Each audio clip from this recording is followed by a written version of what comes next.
O Motor Driver traz hoje o Peugeot 208 Active Pack, a versão abaixo do Grife, que é a topo de linha e que responde pela maior parte das vendas deste carro aqui. E eu vou mostrar todos os detalhes dele para você, inclusive te contar se vale a pena ter um na garagem ou não. Então já deixa aí o seu like e se você ainda não é inscrito no Motor Driver, inscreva-se e clique no sininho para ser notificado a cada vídeo postado. Curta também as nossas redes sociais, no Facebook e no Instagram, @MotorDriverBR. E roda a vinheta.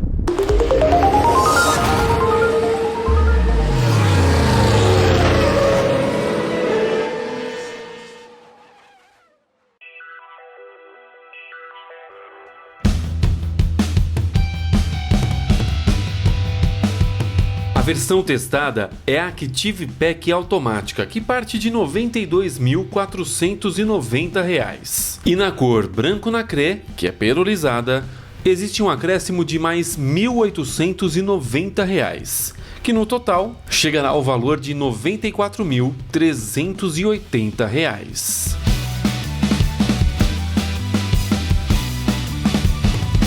A única diferença do 208 Grife para o Active Pack está aqui no conjunto óptico. A garra aqui no para-choque sempre vai estar disponível, mas na versão Grife ele tem também os faróis Full LED, com a luz diurna em LED também aqui no conjunto óptico. Aqui nós temos farol baixo e alto e também a seta, totalmente halógeno, nada de LED.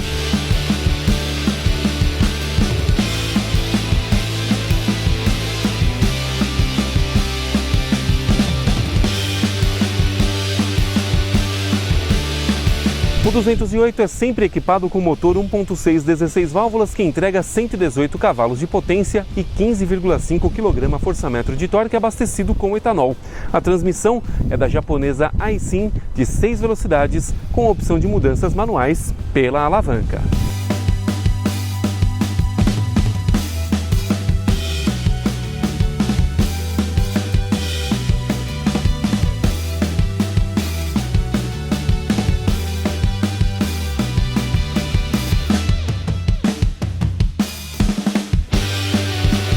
O porta-malas do 208 tem 265 litros de capacidade e este é justamente um dos pontos negativos do modelo, já que ele tem o menor porta-malas da categoria.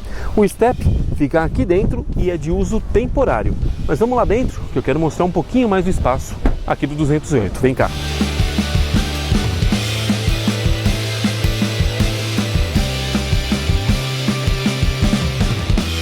O 208 tem 2,53 m de entre-eixos e eu que tenho 1,90 m de altura, tô com o banco dianteiro ajustado para mim e aqui, olha, meu joelho fica assim pegando no banco dianteiro e a minha cabeça não pega aqui no teto, mesmo tendo um sistema do teto solar.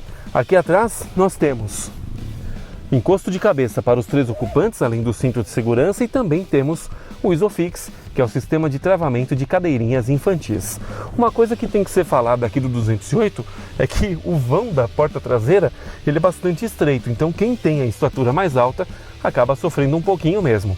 Aqui atrás não tem nem saída de ar-condicionado e nem porta USB. Quem vem aqui atrás tem apenas o básico de conforto.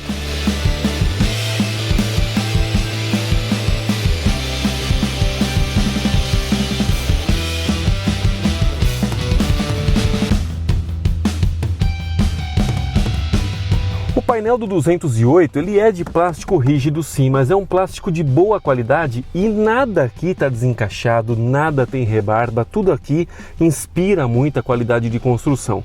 Até essa faixa aqui em fibra de carbono, na verdade plástico imitando fibra de carbono, que no 208 Grife é com toque macio, aqui não, é rígido, mas ainda assim tem boa qualidade, junto com esses filetes alumínio e também o Black Piano. Aqui nós temos a central multimídia de 7 polegadas que espelha Android Auto e também o Apple CarPlay e também abriga o sistema do ar-condicionado que é digital e de apenas uma zona. Aqui embaixo nós temos as saídas de ar central e aqui os botões no estilo piano do recirculador de ar, do controle do ar-condicionado digital máximo, pisca-alerta, central da trava elétrica, desembaçador dianteiro e também traseiro. Uma mancada que fica aqui é que para espelhar o Android Auto e o Apple CarPlay, você só pode fazer por essa porta USB que está na central multimídia e mantém o fio pendurado. Se quiser só carregar, você pode utilizar essa porta USB aqui de baixo. poderia também fazer o espelhamento, né? Aí você teria as duas opções para, se caso alguém tivesse querendo também espelhar o telefone, poder colocar o do seu passageiro aqui. Logo aqui nós temos dois porta-trecos de 2 andares, temos também o indicador de marchas que fica aqui e acende uma luz para cada marcha, né, que é o parking, ré, neutro, drive, e aí colocando a alavanca para a esquerda você tem acesso à função manual, que reduz marcha para frente e aumenta para trás, igual nos carros de competição. Aqui nós temos a alavanca de câmbio, tomadinha 12 volts, 2 porta-copos, alavanca do freio de mão, e viemos aqui então ao volante, que apesar de não ser de couro, ele é muito bem acabado, tem regulagem de altura e também de profundidade, e ele tem essa concepção iCockpit, que particularmente eu gosto muito, e eu vou falar dela na hora que eu estiver dirigindo. Aqui no volante nós temos o assistente pessoal, OK Google ou e aí Siri, temos aqui os controles de volume, também do computador de bordo, aqui para você atender e desligar ligações, aqui também para você escolher as músicas, lista de músicas e também das rádios, e também para você escolher a fonte sonora. O cluster, diferente do Grif, ele é aqui analógico, somente com um computador digital no meio, onde você tem acesso a trip A, trip B e tantas outras funções aqui. Mas ele é de fácil leitura e ele é oposto, então o contagiro sobe para cá e o velocímetro para o outro lado. Dá um estilo bem bonito com a iluminação branca, fica bem legal. E aqui nós temos os botões Eco e Sport que ficam escondidinhos aqui e uma mancada, não aparece lá no painel. Então eu não sei se eu estou no Eco ou se eu estou no Sport, somente se eu visualizar aqui na lateral, o que tira a atenção de quem está dirigindo. Então eu posso selecionar aqui as duas opções. Na porta nós temos aqui os comandos do retrovisor elétrico, os 4 vidros elétricos que são da função 1 toque e também a trava dos vidros. E a porta também tem um acabamento em plástico rígido, mas é um acabamento de bastante qualidade.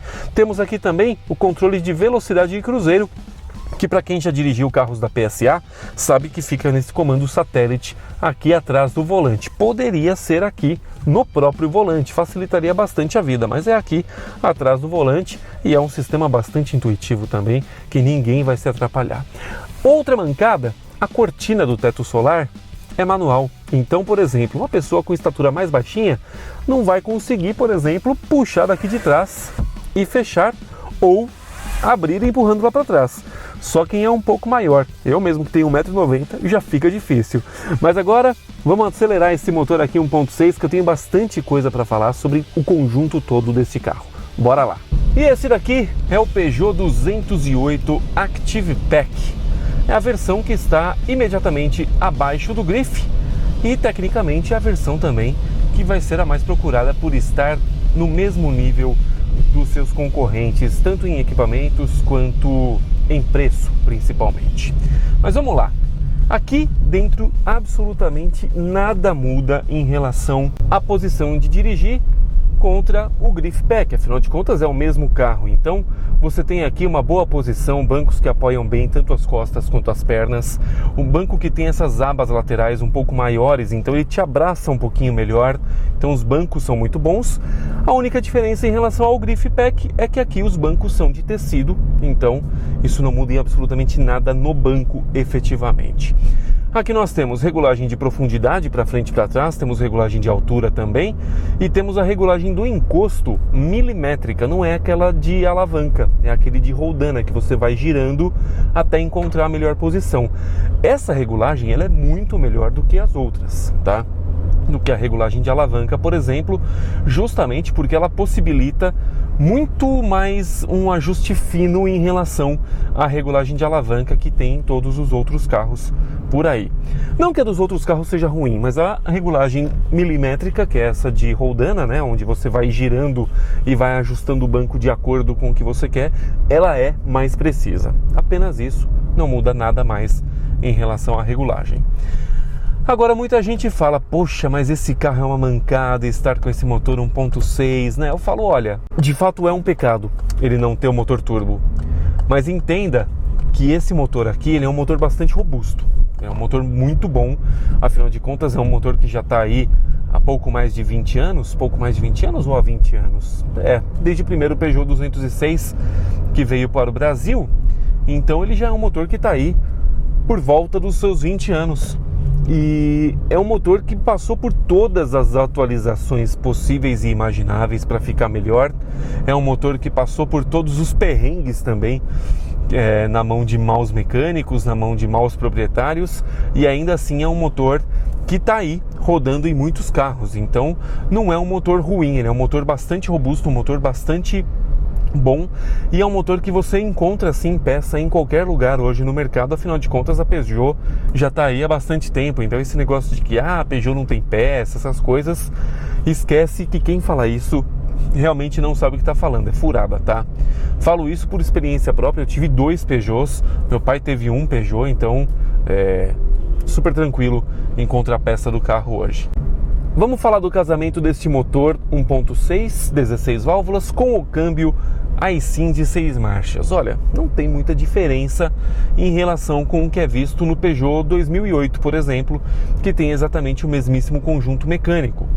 Não é diferente também do que nós víamos no Peugeot 208 1.6 da antiga geração, já que esse câmbio é exatamente o mesmo também. Então ele tem um casamento bastante bom. É claro, existe um delay bem grande no acelerador. Isso é natural, você pode resolver isso apertando a teclinha Sport aqui, que fica aqui na sua mão esquerda, próximo da caixa da coluna de direção. É um botão até que fica bem escondido, tem o botão Eco e tem o botão Sport. O botão Eco, ele derruba mais ainda o rendimento do motor, tá? Então ele deixa o motor bem mansinho, deixa o motor bastante com respostas lentas, justamente para que você tenha o melhor em economia de combustível. Já o botão Sport, ele vai deixar o carro mais esperto, porém ele vai fazer com que o carro consuma mais também, tá? Então você tem que saber aí dosar o que você busca efetivamente, se um consumo melhor ou se um desempenho melhor. O modo normal é onde você tem o melhor dos dois mundos, onde você tem um rendimento bastante coerente com o motor do carro e também um consumo bastante coerente em relação ao que o carro pode oferecer. O consumo do Peugeot 208, abastecido com gasolina como é o que eu estou agora, ele gira na casa dos 10,9 em trajeto urbano e 13,1 em trajeto rodoviário. Eu estou fazendo aqui, nesse exato momento, deixa eu verificar aqui, 9,5 por litro, tá? Andando sempre com o ar-condicionado ligado e, como eu sempre falo, eu não sou lá uma referência em consumo, né? Então, 9,5 por litro para um motor 1.6 com câmbio automático e ar-condicionado sempre ligado e o pezinho um pouquinho pesado, não tá nada ruim não, viu?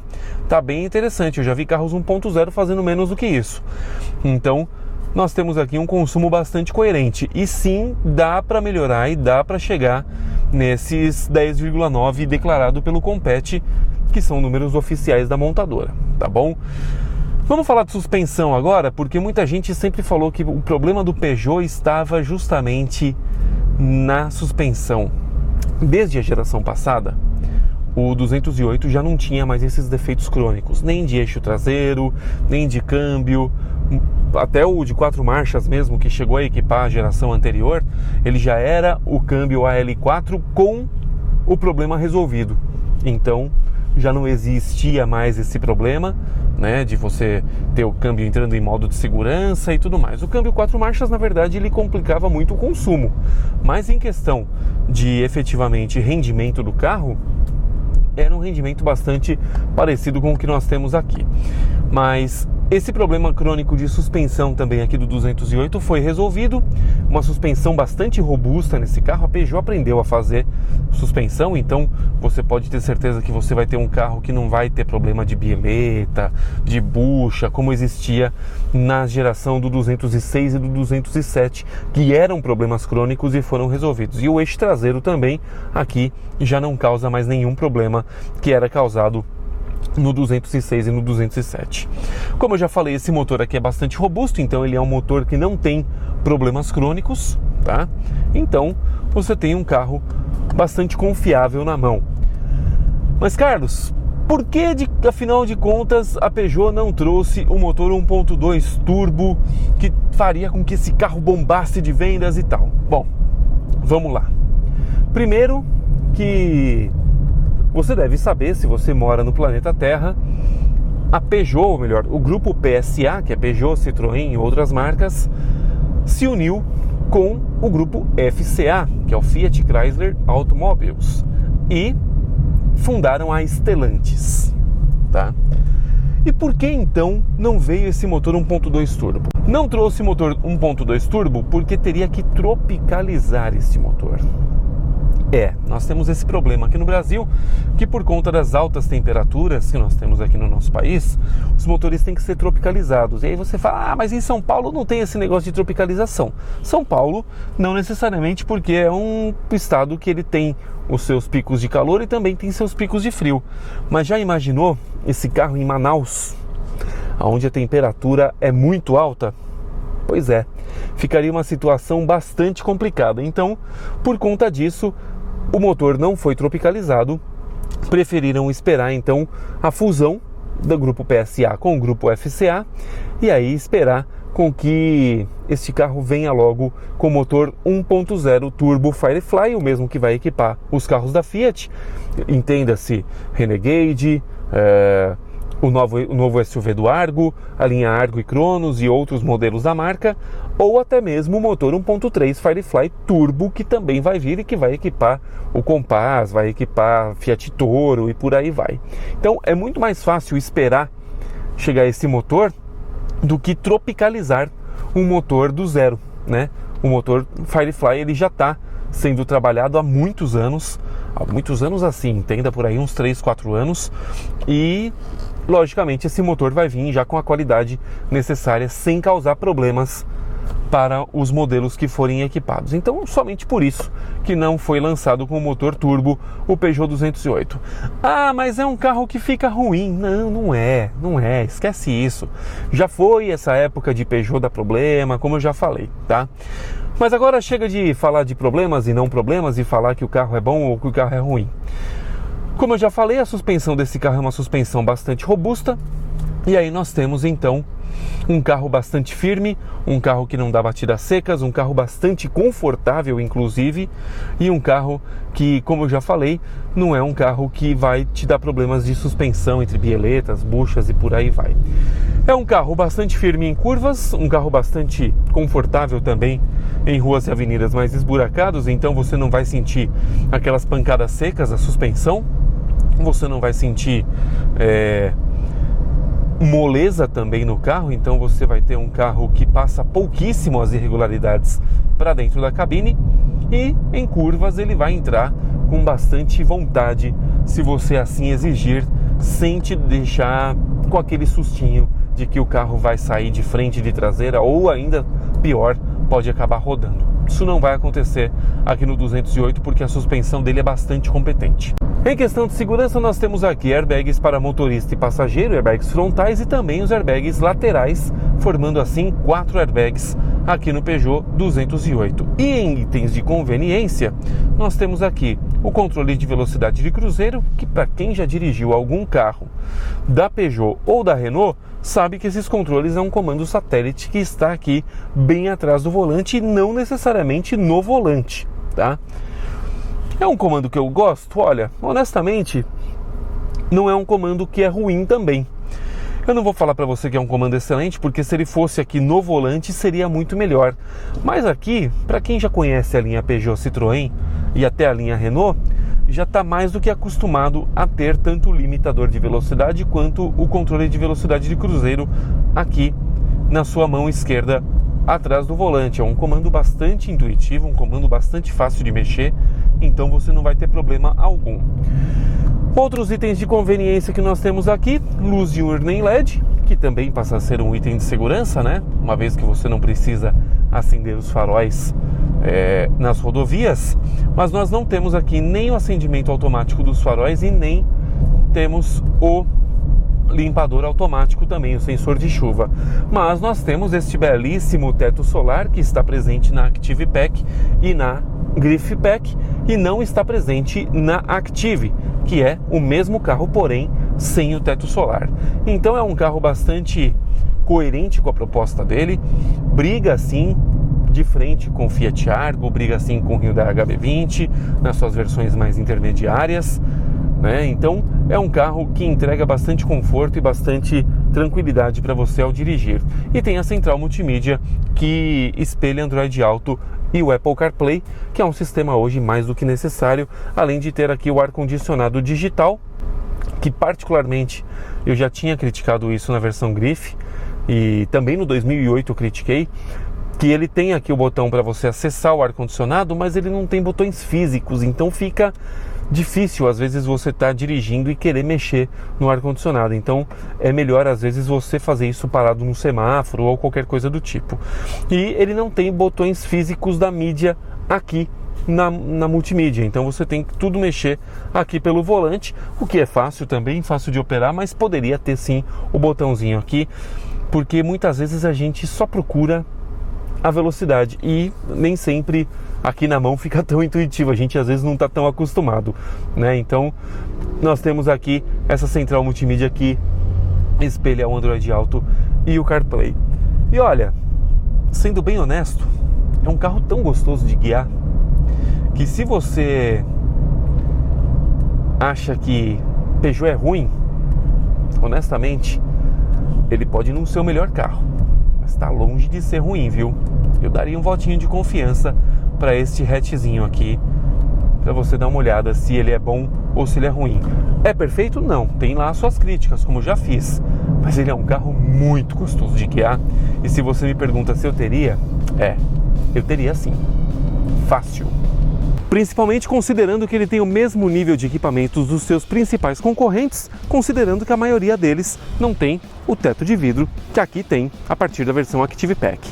Então, o 208 é um carro bem equipado, é um carro bonito, é um carro confortável e com uma mecânica bastante confiável, apesar de não ser ainda o motor turbo, mas esse aspirado dá conta do recado.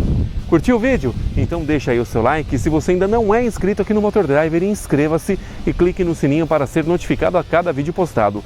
Curta também as nossas redes sociais, no Facebook e no Instagram, @MotorDriverBR. Um grande abraço e até o próximo vídeo.